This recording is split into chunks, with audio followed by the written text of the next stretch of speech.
Oi, gente, tudo ok? Vocês estão me ouvindo direitinho? Desculpa aí o atraso de 2 minutos. Me diga se vocês estão me vendo, ouvindo. Ótimo.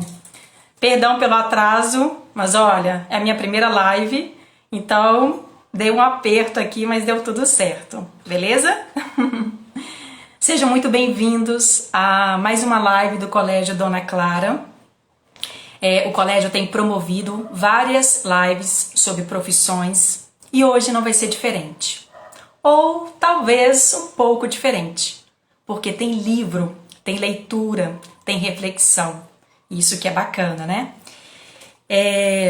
Deixa eu verificar se o nosso convidado especial já se encontra aqui. Um momento. Ok.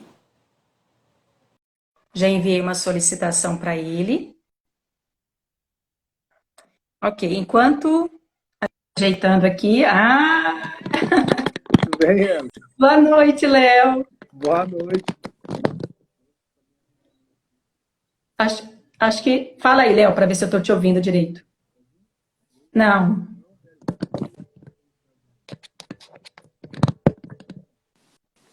E agora, tá ouvindo? Tá? Perfeito. Tá bom.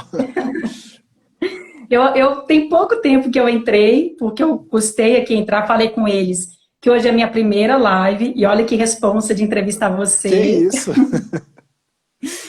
E acho que eu queria, assim, só reforçar boa noite para todos que estão aqui, para você, Léo Fará, que separou um tempo da agenda dele para a gente, e para você, convidado pelo colégio, por mim, pelo Léo, que também separou um tempo para a gente conversar sobre um assunto especial, sobre o relato no livro Além da Lama, de autoria do Léo, ok? Vai ser muito bacana. Boa noite, Ellen. Obrigado pelo convite, obrigado, né, o Mark que me convidou, o Arthur também. Estou muito feliz, né, de estar participando dessa live do Colégio Dona Clara. Meus filhos que estudaram aí no Colégio Dona Clara há um tempinho atrás. Então, para mim é uma honra estar participando junto com vocês aí e batendo um papo um pouquinho sobre esse livro e sobre profissões, né? Ai, que ótimo. Então, olha só.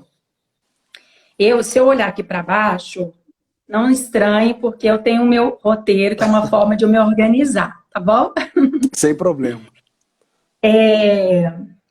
Para situar o ouvinte, talvez mesmo ele já sabendo a que veio no Instagram do Colégio Dona Clara, o capitão Léo Fará, ele atuou nas primeiras horas do rompimento da barragem de minério de ferro, conhecida como Fundão. Isso foi no povoado de Bento Rodrigues, distrito de Mariana. Léo, mas antes da pergunta, né, ou das perguntas propriamente ditas, eu gostaria de ler um trecho do seu livro, tudo bem? Tá joia, sem problema. Então tá bom. Eu sempre falo com os meus alunos que como falar de livro se não ler trecho do livro? Então, numa aula, porque hoje é aula, hoje é entrevista, é conversa, é vida, né? E é muito importante, né? Ler ainda mais pensando no capitão e pensando no escritor, ok? O trecho está na página 142 e diz assim: naquele momento, eu já não conseguia pensar em outra alternativa, a não ser concluir a abertura daquele caminho. O problema é que aquele falso alerta levou as pessoas a um desespero maior. Esse é sobre esse falso alerta que o Léo Fará coloca, é sobre uma outra barragem que estava para romper no momento.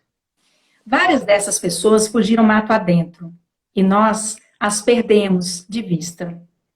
A situação era caótica. Muitos não paravam de chorar, esperando pela morte certa. Por um instante, lembrei da cidade que tentamos evacuar mais cedo. Será que aquelas pessoas haviam permanecido no alto do morro? Quantas pessoas estariam desaparecidas? Foi quando um cheiro de café laçou meus pensamentos. Uma senhora bem franzina, arrastando os pés por aquela rua de calçamento, que me fizera tropeçar várias vezes, andando de um lado para o outro, veio com uma xícara típica daquelas que vemos nos interiores de Minas. Então, a senhora se aproximou e disse: "O senhor aceita?" Eu fiz para os bombeiros.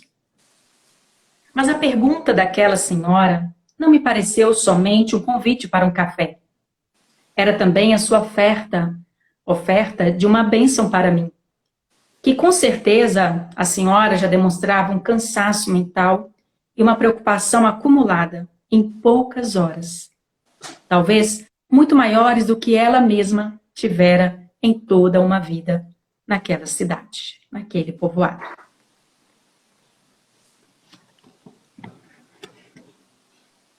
A primeira pergunta, ela não tem necessariamente uma relação com esse trecho. O trecho é para que o leitor possa desfrutar. Essa é uma pergunta clássica, Léo, que a gente faz aqui na live do Colégio Dona Clara. Pensando nos nossos alunos que estão se organizando, projetando a sua entrada, né, a entrada deles no mercado de trabalho. Então, e se você comente para a gente como que foi o seu percurso para atuar como bombeiro. E se você quiser comentar sobre o trecho, fica à vontade também. Tá. Bom, eu vou responder a primeira pergunta, né? Eu não tinha aquele sonho, né?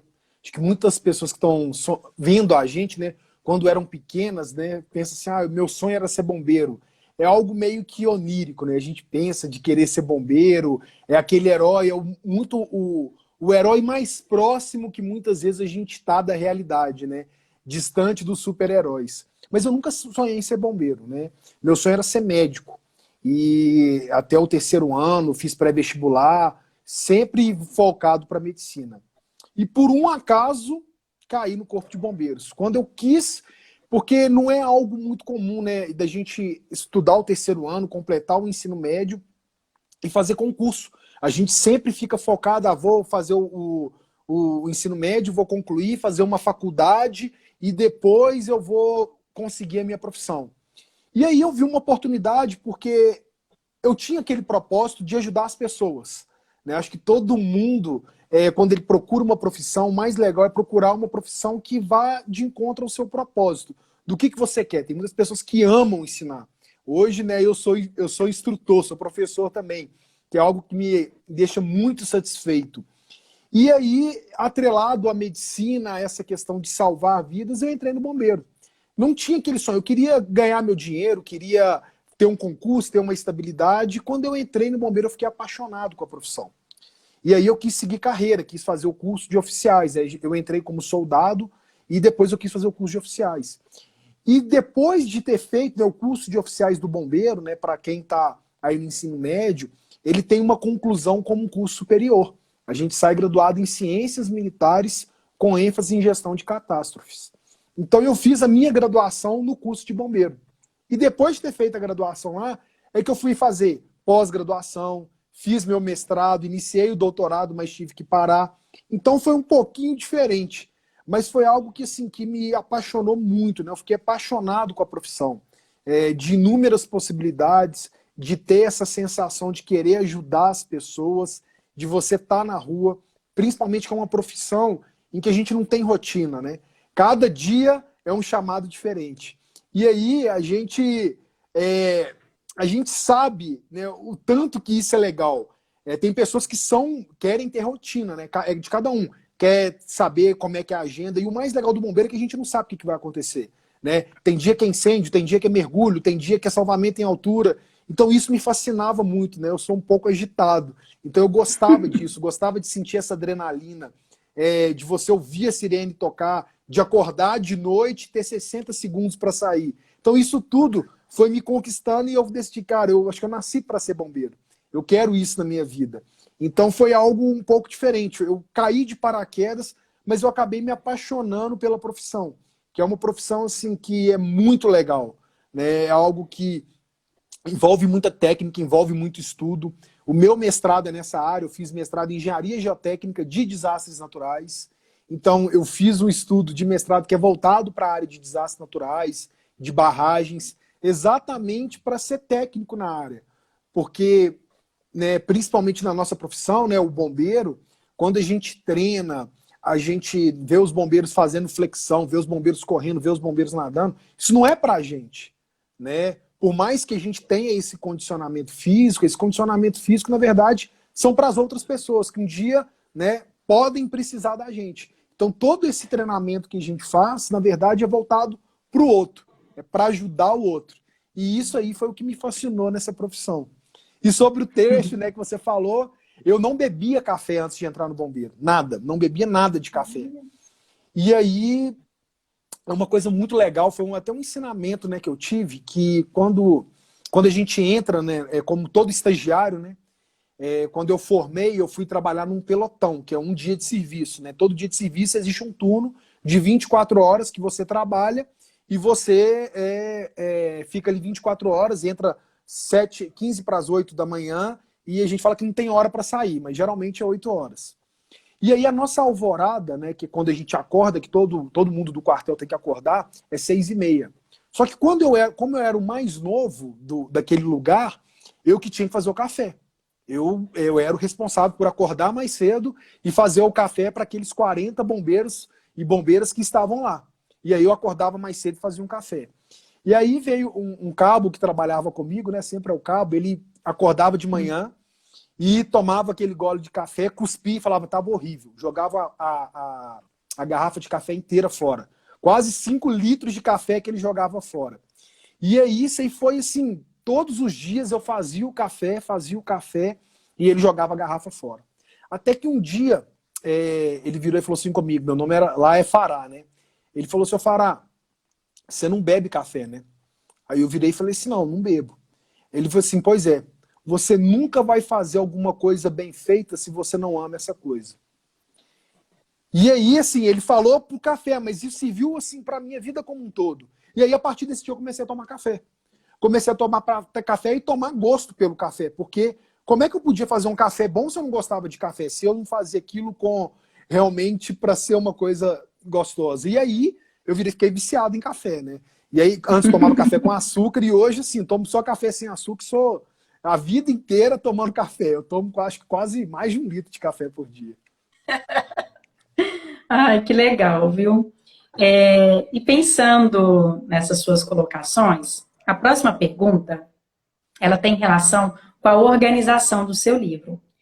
Você intercala o relato do rompimento da barragem com episódios cotidianos, cômicos, experiências de vida, cursos de formação, você fala isso no seu livro, e mais, você coloca outras perspectivas, outros bombeiros também narram. Me diga, o porquê dessa organização? Qual que é o efeito disso, pensando no seu leitor? Olha, a primeira coisa é que o livro, eu escrevi ele porque eu achei tão fantástico o que a gente fez, e eu só consegui perceber isso depois que acabou. Eu falei assim, cara, olha o que a gente fez aqui. E aquilo não podia ficar perdido, né, na minha memória só. E o livro, ele é uma maneira de eternizar os fatos que aconteceram naquele dia, de homenagear as pessoas que estavam envolvidas ali. Então isso tudo é uma homenagem daqueles bombeiros, daquelas pessoas, que não só dos bombeiros, mas de todas as pessoas que trabalharam com a gente naquela noite. Então o livro nada mais é que a materialização desse momento para que ele fique eterno. E eu quis trazer essas perspectivas porque eu achava que era uma narrativa muito egocêntrica se ela ficasse centralizada em mim. E eu não fiz nada sozinho. Se eu não tivesse aquelas pessoas do meu lado, eu não teria conseguido fazer aquilo. Então eu precisava de ouvir o que eles sentiram, o que eles ouviram, o que eles viveram e passar isso para o leitor. Né, as narrativas, eles fizeram a narrativa, eu escrevi da minha maneira no livro, mas eu tentei incorporar um pouco até da narrativa de cada um. Igual quando o Subtenente Ferreira, o livro, o capítulo do Subtenente Ferreira, como ele é um cara muito engraçado, muito legal, então eu tinha que trazer uma narrativa mais legal. Então foi um desafio muito grande de você... Foi minha primeira experiência como escritor, vamos dizer assim. Então eu tinha que fazer uma... Eu sempre li muito. E o que eu achava mais legal no livro era aquela leitura que você não quer parar de ler. Aquela leitura que, assim, é igual a gente vai ver série, né? Tipo assim, não, vamos ver mais um capítulo? Vamos ver mais um capítulo? Então eu queria trazer isso para a leitura. Eu queria que o leitor ficasse prendido de saber o que tinha acontecido. E o mais importante também é que as pessoas soubessem que, muitas vezes quando a gente fala o bombeiro militar e essa estigma, né, do militar, o capitão, acham que é tudo muito sério. E, cara, o quartel é muito legal, o ambiente do quartel do bombeiro ele é muito divertido, porque a gente é uma família, nós somos um grupo de amigos. Então eu quis trazer isso para o leitor, para eles verem que a gente brinca, que a gente sorri, que a gente tem momentos difíceis, que a gente chora, mas que ali tudo é uma família. Então eu precisava de trazer isso para o leitor, para que ele se sentisse íntimo, né, dos bombeiros, né? E é muito legal que muitas pessoas, quando terminam de ler, falam, nossa, eu queria conhecer o Tiago, eu queria conhecer o Ferreira, eu queria conhecer o Magalhães, eu queria saber como que eles são, porque ficam entretidos naquela narrativa. Então, esse tipo de jogada, né, essa construção literária foi feita de maneira a envolver o leitor, de mostrar que não é nada sobre mim, né, longe disso, que foram sobre, eu costumo dizer, foram sobre pessoas comuns que fizeram algo extraordinário, e homenagear essas pessoas. E para que o leitor se sinta um pouquinho de bombeiro, né, para que ele viva um pouquinho daquele momento. Muito bom. Isso é verdade, a gente se sente parte da história, de querer conhecer as pessoas, né? E a gente fica nessa expectativa de como o livro vai ser encerrado. E aí teve um momento da sua fala que você usou a palavra homenagem às pessoas, homenagem às vítimas. E aí eu quero ler um trecho que está na página 176 e fazer uma outra colocação. Talvez você confirme aquilo que você disse, mas eu quero fazer questão de ler. Só um momento. Ok. É uma parte que, na verdade, me encantou pela sensibilidade da equipe dos bombeiros, né? Pela sua forma de conduzir. Conduzir o quê, Ellen? Então, vamos ler o trecho. Como aquelas pessoas haviam perdido tudo, nós tentávamos resgatar um pouco da história delas, como álbuns de fotografias, quadros, ou objetos que tivessem relevância para essas famílias.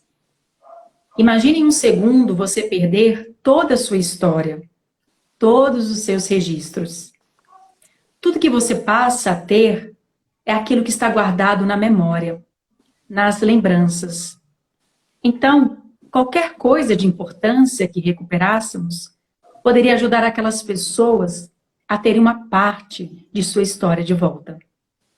Por isso, eu fazia questão de que as equipes tivessem cuidado com os objetos pessoais que encontravam.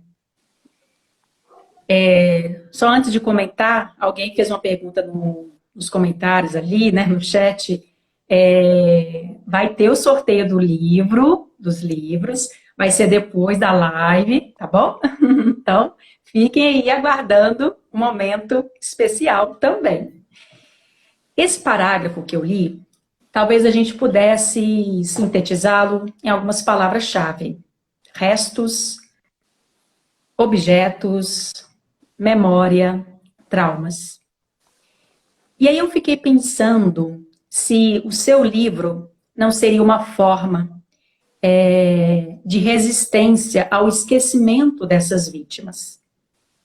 Ou uma forma de elaborar o trauma ou a dor que você e toda a sua equipe vivenciou ali, naquele lugar. Então, Ellen, é algo que... Imagina você, de uma hora para outra, se acordar num dia e tudo que você construiu, literalmente, edificou, tudo ir embora.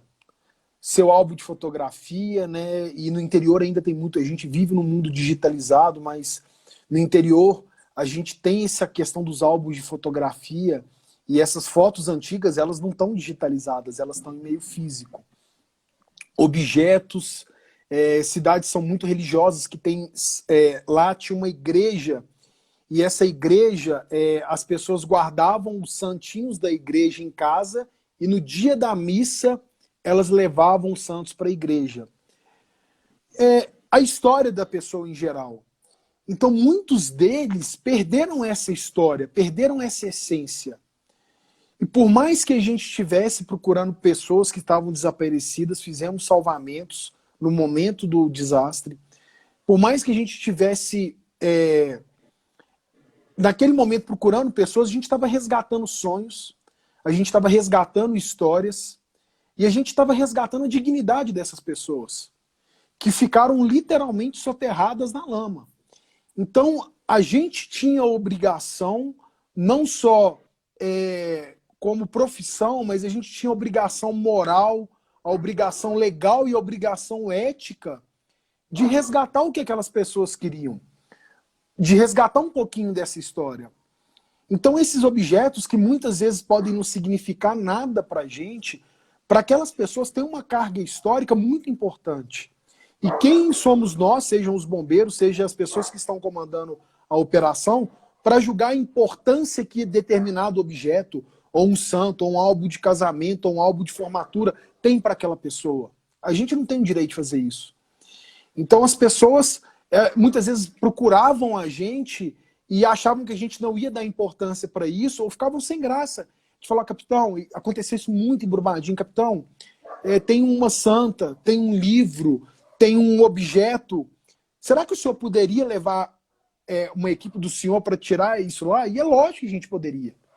Né? É o que a gente fala, tem que ser legal, moral e ético. Né? Legal é estar dentro das leis, ético é estar dentro das nossas regras, e moral está dentro daquilo que eu acho certo. Se está dentro daquilo que eu acho certo, se está dentro da legalidade, da moral, a gente tem que fazer. A gente tem que fazer porque a esperança daquelas pessoas está na gente. E é o nosso dever para com as pessoas que não conseguem, muitas vezes, fazer o que a gente está no momento. Pode ser difícil, são muitas famílias a serem atendidas, mas o cuidado que a nossa equipe tem que ter com as pessoas, ela é em toda, não só no trato, não só nos objetos, não só com a família, não só na maneira de relacionar. Né? O tanto que, não só com os animais, né? Quantos e quantos animais a gente ia e parava uma operação e resgatava esses animais. Porque são seres humanos também, são seres humanos que querem aquele animal para dentro da casa dele. Né? Eu tenho meus cachorros aqui que são parte da minha família. Então, assim, a gente quer dar esse conforto. Já que as pessoas perderam tudo, o pouquinho de dignidade que eu consegui resgatar, que eu consegui tirar da lama, vai ser importante para aquelas pessoas. Então, o que eu falo, assim, é de pessoas para pessoas. São de seres humanos para seres humanos. A gente precisa de fazer isso. A gente precisa de levar um pouquinho de conforto no caos. Sim. Deixa eu ver como é que está o nosso tempo aqui. Ok. Porque geralmente as lives aqui duram em torno de 35, 40 minutos. Eu falo muito. Não, é só para eu, na verdade, não me perder, né? Porque você é que tem que falar mesmo. Eu acho que deve ser a última pergunta, enfim. Mas é uma pergunta que eu gosto muito, na verdade é um assunto que eu gosto muito, que é sobre o herói. Eu, enquanto professora de literatura, ensino, discuto, reflito sobre essa figura desde o primeiro ano até o terceiro ano. No primeiro ano, eu trabalho com os alunos o herói épico e apresento um herói, outro herói, que vai desconstruir o épico. Por exemplo, o Dom Quixote. No segundo ano também aumenta o nível das reflexões e no terceiro vem um herói sem nenhum caráter, como o Macunaíma. E tem algo que foi bem legal na semana passada, que eu discuti com os alunos, refleti, e eles deram um retorno disso com várias perguntas sobre o quanto que a nossa sociedade, ela deseja, ela quer um herói, ela busca por um herói. E a minha pergunta é, o bombeiro é um herói? Olha, eu falo que, na verdade, todo mundo pode ser um bombeiro. O bombeiro, na verdade, ele é a pessoa, provavelmente vai ser a pessoa mais importante no dia mais difícil da vida de alguém. Ninguém liga pro bombeiro, né? O bombeiro vem um churrasco aqui em casa, né? A não ser que tenha pegado fogo na churrasqueira, mas ninguém liga pro bombeiro para uma festa, né? Uma festa de casamento. É só para momentos muito difíceis que geralmente as pessoas ligam para os bombeiros e momentos onde as pessoas tentaram fazer de tudo e não conseguiram fazer nada. Então, muito provavelmente, nós, bombeiros, seremos as pessoas mais importantes no dia mais difícil da vida de alguém. Só que o bombeiro é aquela pessoa que ajuda, que consegue manter o controle, consegue manter a calma em um momento mais difícil, onde a pessoa não consegue encontrar uma solução, e trazer um pouquinho de tranquilidade, um pouquinho de calma no caos. E todos nós, né, na nossa jornada de vida, em algum momento da nossa vida, a gente já vivenciou um momento onde uma pessoa precisava de um pouquinho de calma no momento difícil. Que seja um abraço, que seja uma palavra de conforto, que seja você pegar um copo de água, que seja você fazer aquilo que você precisa. Eu costumo dizer que quem ajuda, quem muda uma vida, muda o mundo. E porque você muda o mundo daquela pessoa. Quantas e quantas vezes a gente faz pequenas atitudes que a gente vai mudar completamente o curso da vida de uma pessoa. Esses dias eu até coloquei uma postagem no Instagram de um cara que todo mundo falou que não iria sobreviver. E a gente acreditou naquilo, fizemos o resgate dele. E se eu salvei esse cara e ele foi, casou um dia e um dia teve filhos, no dia daquele resgate eu estava salvando os filhos que aquele cara nem teve ainda. A gente muda todo o percurso de uma história com pequenas atitudes, né? Não precisa de fazer grandes feitos para que a gente consiga mudar a vida das pessoas. E isso está nas mãos de cada um de nós. Seja você entregar um cobertor num dia frio, distribuir uma alimentação no dia que a pessoa está precisando. E ajudar os outros é gratificante, é muito legal. Um dia desse eu tava indo almoçar, né? Comprei minha marmita. E aí eu tava indo comer.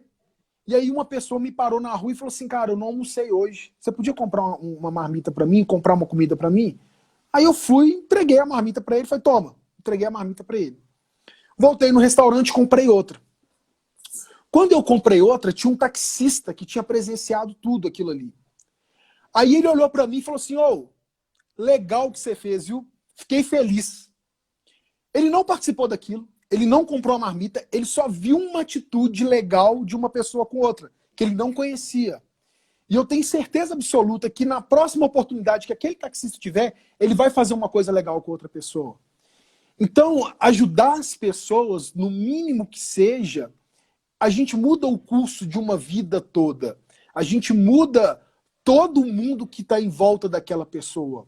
Porque cada pessoa ali, ela vive um mundo, ela vive uma experiência diferente. Ela vive numa casa com pai, com mãe, com irmão, com filho, com o que for. Né? As pessoas ficam perguntando pra gente, vocês vão em gatinho na árvore? Né? Eu conto isso no livro. Cara, a gente vai. A gente tira gatinho da árvore, porque às vezes aquele gatinho é a coisa mais importante que aquela pessoa tem. A gente não sabe a importância que aquele animal, que aquele objeto, que tem na vida da pessoa. Então, esse herói, ele é muito fácil. Você pode ser um herói, qualquer um que está assistindo aí, pode ser um herói na vida de outra pessoa. Quantas e quantas vezes ao longo do nosso dia tem várias pessoas precisando, várias pessoas que cruzam o nosso caminho, que precisam de coisas simples. Né? Hoje, a gente vê que as pessoas, né, a sociedade, ela está muito carente de afeto, de carinho. Por quê? Porque a gente está num distanciamento muito grande. E nós somos seres humanos, a gente precisa do toque, a gente precisa do abraço, a gente precisa de cumprimentar. E isso muitas vezes leva pessoas a ficarem deprimidas, ficarem tristes. E a gente cada vez mais vê o tanto que isso é importante. Como que a gente precisa uns dos outros, né? A gente vive no momento onde a gente faz muito... As pessoas falam, você acha que vai substituir as palestras online ou as palestras físicas? Eu não acho, porque as pessoas precisam disso. Todo mundo quer ter aquela troca de energia, quer olhar no olho, quer ver a pessoa falando ao vivo, quer sentir a energia das outras pessoas. E esse momento vai acabar. E o mais legal de tudo é que a gente vai perceber e percebe ao longo do tempo que nós podemos fazer muito mais uns pelos outros. Cada um de nós pode ser um pouquinho de herói na vida de outra pessoa, né? Esse herói épico, né, que existe na literatura, que tem superpoderes, que ele nada mais é do que utilizar algo que ele tem de muito legal para ajudar uma pessoa.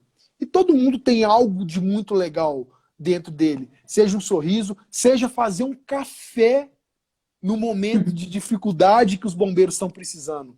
Aquela senhora foi uma heroína para mim, porque ela fez o que ela podia de melhor para me ajudar numa situação difícil. Então a gente não precisa de muita coisa para mudar a vida de alguém. A gente precisa só de perceber um pouquinho, ampliar esse olhar e querer realmente entregar de coração, ajudar as pessoas de coração. Então, assim, esse herói, ele existe em cada um de nós. Basta a gente querer olhar um pouquinho com mais afinco para o próximo, que a gente com certeza muda várias vidas. Muito bom, viu? Já que você falou do herói cotidiano, então para a gente... Vou ler só mais um trecho aí, para deixar um gosto bem interessante, né? Sobre o seu livro.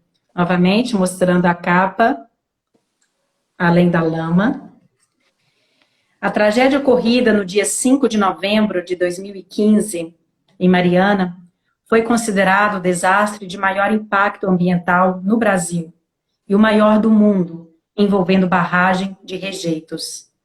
Estima-se que mais de 40 milhões de metros cúbicos de lama atingiram mais de 230 municípios de Minas Gerais e do Espírito Santo, até chegar ao oceano, afetando milhares de famílias, a fauna e a flora. Alguns especialistas dizem que os efeitos devem durar mais de um século. Outros acham difícil fazer previsão. O mar de lama cobriu casas, escolas, empresas, plantações, árvores, rios, cidades.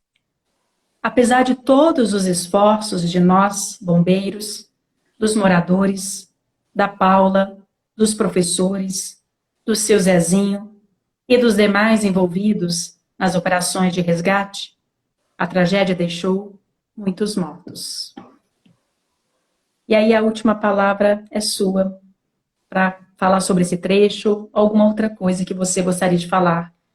Pensando, inclusive, nos nossos alunos aqui presentes, nos nossos jovens alunos, que eu queria agradecer, porque eu pedi para eles com carinho e insistência, para que estivessem aqui junto comigo. E você até disse, né, o quanto que a energia dos alunos, a energia das pessoas faz muita diferença.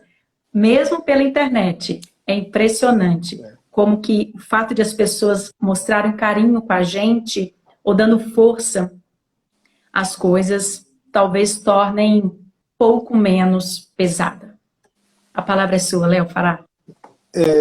É muito legal que você fala, você citou a Paula e o seu Zezinho, né?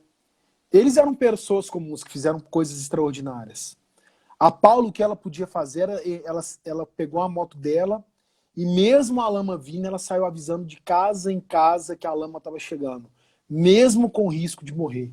O seu Zezinho ficou com a gente lá a madrugada inteira, contando os moradores, vendo quem que estava faltando. Então são pessoas comuns que fizeram coisas extraordinárias. E muitas vezes a gente sente momentos difíceis, né? Eu fico imaginando, eu já vivi a pressão do vestibular, de fazer uma prova, e olha que era uma época muito diferente, né? Não tinha um Enem, Eu que queria fazer medicina, eu tinha que viajar para o Rio de Janeiro para fazer prova da UERJ, fazer prova da UF. Então era bem complicado. Mas tudo isso eu comparo ao que a gente tenta passar para os nossos alunos no nosso curso. Né, o curso de Operações e Desastres, ele é um curso que os alunos, eles entram cerca de 50 alunos e formam cerca de 15. Eles sentem frio, sentem fome, sentem sono, não comem direito e eles precisam de ter muita resiliência mental. O que mais é difícil na vida deles é eles conseguirem saber que aquilo ali um dia vai acabar, porque todos os dias os instrutores fazem de tudo para eles desistirem. E muitas vezes a gente sente essa necessidade, a gente sente a pressão, a gente dentro, é lógico, da vida de cada um, tem pressões diversas que a gente tem vontade de desistir. E desistir no nosso curso é bater o sino. Quando o aluno quer ir embora do curso, ele tem que ir lá bater o sino 3 vezes. Eu até conto um pouquinho disso no livro. Então, bate o sino 3 vezes e o aluno vai embora. Então, quando ele bate o sino, ele acaba com todo o sofrimento, ele acaba com a fome, ele acaba com o sono, ele acaba com o frio, ele acaba com a dor. E ele tem N maneiras, né, de tentar achar uma motivação para ele continuar. Mas não é fácil. E muitos alunos, eles perguntam para mim, capitão, o que a gente faz para a gente concluir o curso? Eu tenho que pagar mais flexão, eu tenho que fazer mais barra, tenho que nadar mais, eu tenho que correr mais. E a minha resposta sempre é a mesma. Você simplesmente não desiste. E uma vez um dos alunos falou comigo, então é fácil, é só não desistir. Eu falei, olha, não é só não desistir. Porque todos os dias, os instrutores vão te dar milhares de motivos para você desistir. Vai ser a fome, vai ser o sono, vai ser a sede, vai ser o frio, vai ser a pressão dos instrutores, vão ser as provas escritas. Você vai ter milhares de motivos para desistir. E você vai ter um motivo só para não desistir. Que é simplesmente que você quer muito formar nesse curso. Você quer ser um operador de operações especiais. Esse é o único motivo. E aí a gente ensina eles a viver um dia de cada vez. Porque por mais que eles saibam que são 45 dias, quando eles estão imersos, eles esquecem isso. E uma frase que a gente fala é que nada detém a marcha inexorável do tempo. Você pode tentar segurar o relógio, mas todos os dias vai passar as 24 horas e vai vir mais um dia. E a gente, muitas vezes, fica nessa pressão, né, de quando que isso vai acabar, quando vai acabar a pandemia, quando que a gente vai sair de casa, quando que vai voltar ao normal. Gente, ninguém sabe. Mas uma hora vai acabar. E a gente precisa, acima de tudo, achar esse único motivo para a gente não bater o sino. Então, se você quer superar, se você quer não desistir, se você quer alcançar o seu objetivo, simplesmente não bate o sino.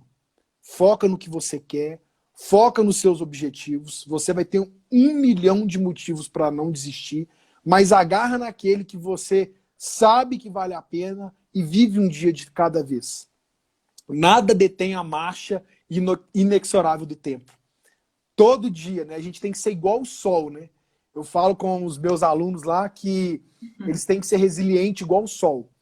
Você pode estar o dia, pode estar chovendo, pode estar nublado, uma determinada hora o sol vai nascer e ele vai fazer o que ele pode. Pode estar tudo nublado, ele está fazendo o que ele pode, mas ele está lá.